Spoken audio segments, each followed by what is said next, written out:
안녕하세요 여러분. 여러분의 책 친구 미네미입니다. 혹시 서머신 몸의 달과 육펜스라는 책 읽어보셨나요? 이 책은 영국의 작가 서머신 몸이 1919년도에 출간한 소설인데요. 이 책을 한마디로 소개하자면 천재의 삶과 그 주변 사람들에 대해 간접적으로 체험해 볼 수 있는 책입니다. 현재 천재적인 화가로 손꼽히는 인상파 화가 폴 고갱의 생애를 모티브로 쓴 소설인데요. 달과 육펜스에서 폴 고갱을 대변하는 스트링랜드는 40세부터 그림을 그리기 시작합니다.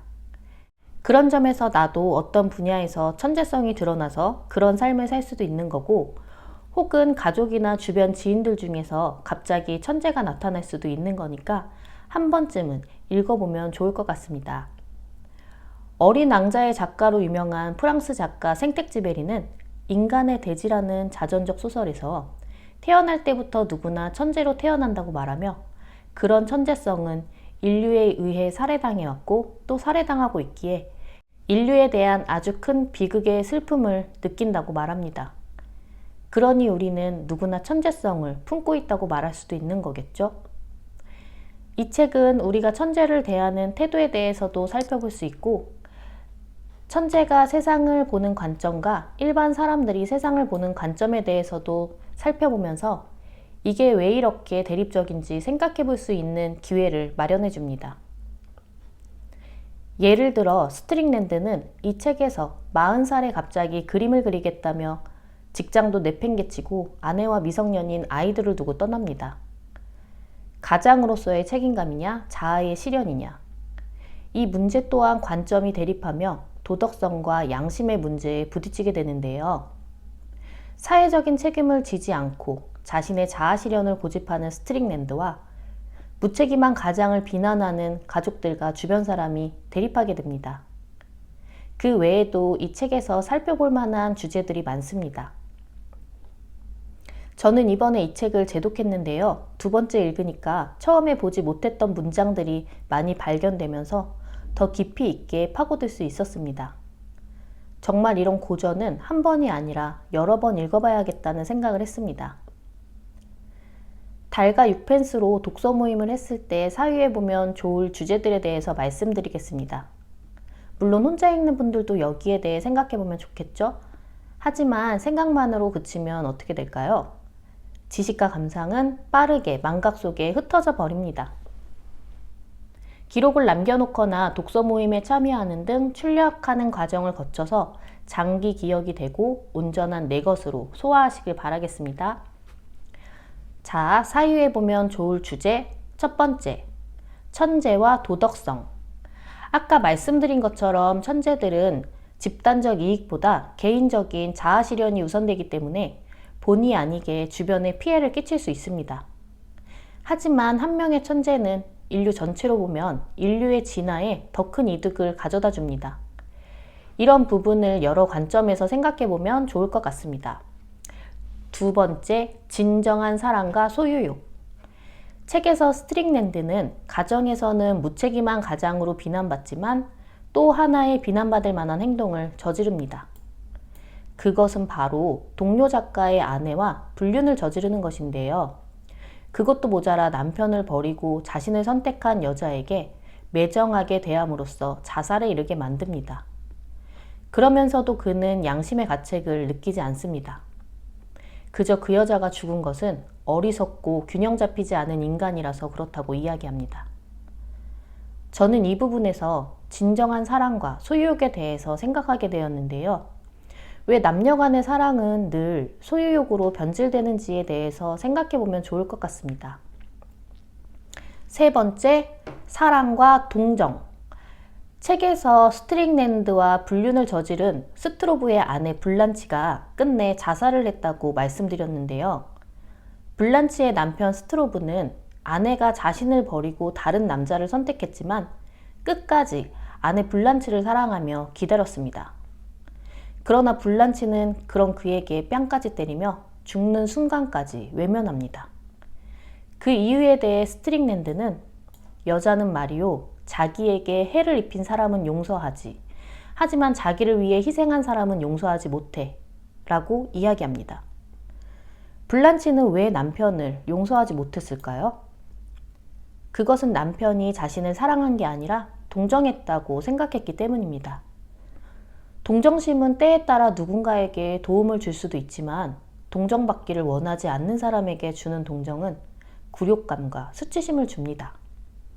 여러분이 만약 누군가와 결혼을 하고 사랑을 한다면 사랑을 받고 싶은가요? 동정을 받고 싶은가요?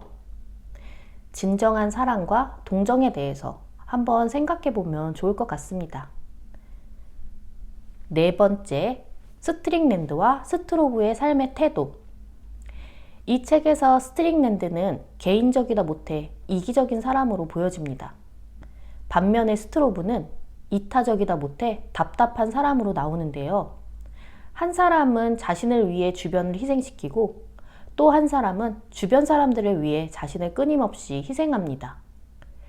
저는 이 책을 처음 읽었을 때는 이 스트로브에 대해서 존경심을 가질 만큼 높게 평가했었는데요. 두 번째 읽고 나서는 그의 삶의 태도가 마음에 들지 않았습니다. 그는 책에서 이런 말을 합니다. 세상은 참 매정해. 우리는 이유도 모르고 이 세상에 태어나서 이제 어디로 가야 하는지도 몰라. 그러니 겸손하게 살아야지. 조용하게 사는 게 아름답다는 걸 알아야 해. 운명의 신에 눈에 띄지 않게 얌전하게 살아야지. 그리고 소박하고 무식한 사람들의 사랑을 구해야 하는 거야. 그런 사람들의 무지가 우리네 지식을 다 합친 것보다 나아. 구석진 데서 사는 삶이나마 그냥 만족하면서 조용하게. 그 사람들처럼 양순하게 살아가야 한단 말이야. 그게 살아가는 지혜야.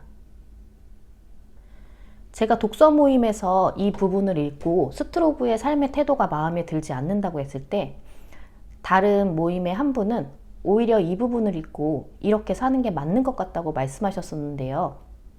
타히티의 원주민들처럼 이렇게 소박하고 무식하게 살아야 한다고 하셨습니다. 스트로브처럼 운명의 신에 눈에 띄지 않게 얌전히, 조용히, 무지하게 살아야 하는지 아니면 스트릭랜드처럼 자신의 운명을 정면으로 받아들이며 자신의 세상을 펼치며 살아가야 하는지 여러분의 생각은 어떠신가요?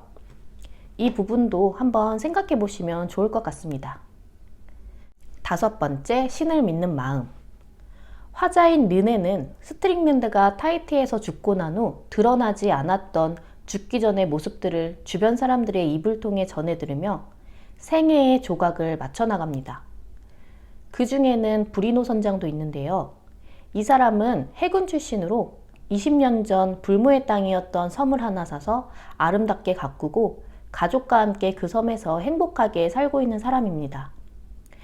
그 사람은 그런 삶의 성공을 거두기까지 한 가지 요소가 꼭 필요했다고 말하는데요.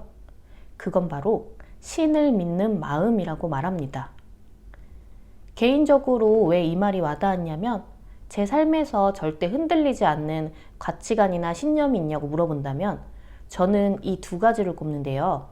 그건 바로 신은 나를 사랑한다, 삶은 친절하다입니다. 신을 그냥 믿는 것이 아니라 신은 나를 사랑한다고 저는 믿습니다.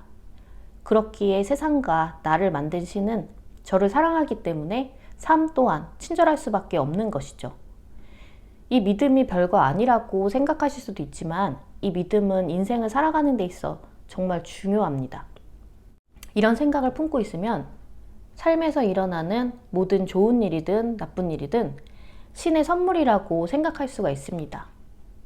어떤 사람들은 세상에 일어나는 온갖 안 좋은 사건, 사고, 전쟁 등을 들어가며 신이 있다면 어떻게 이런 일이 벌어질 수 있는지 신은 없는 것 같다. 혹은 신이 있다면 방관자이거나 악마일 것 같다라고 말하기도 합니다. 만약 우리에게 일어날 수 있는 최악의 일이 죽음이라고 한다면 이 믿음은 죽음조차 기쁜 마음으로 받아들일 수 있게 합니다. 신은 나를 사랑하기에 삶에서든 죽음에서든 보호하고 있기 때문이죠. 어찌되었던 신을 믿거나 믿지 않거나 이런 믿음이 선택의 문제라면 내가 살아가는 데 있어 어떤 믿음이 더 유용하고 이로울지 생각해 보면 좋을 것 같습니다. 신을 믿는 마음. 여기에서 신은 종교를 이야기하는 것이 아닙니다. 종교는 사람이 만든 것이지 신이 만든 것은 아니니까요. 종교가 아닌 신을 믿는 마음에 대해서 한번 사유해보고 이야기를 나누어 보면 좋겠습니다. 여기까지가 제가 여러분께 소개해드리고 싶은 사유 주제였고 말씀드리고 싶었던 것입니다. 이 책을 읽어보셨거나 이 책으로 독서 모임을 계획하시는 분들, 오늘 제가 올려드린 영상을 참고하시면 좋을 것 같습니다. 오늘 사유 주제 중 하나로 사랑과 소유욕을 꼽았었는데요. 다음 영상에서는 이 주제를 이어받아 다른 책의 한 구절을 소개해드리고자 합니다. 다음 영상도 꼭 시청해 주시고요. 오늘 영상 시청해 주셔서 감사합니다.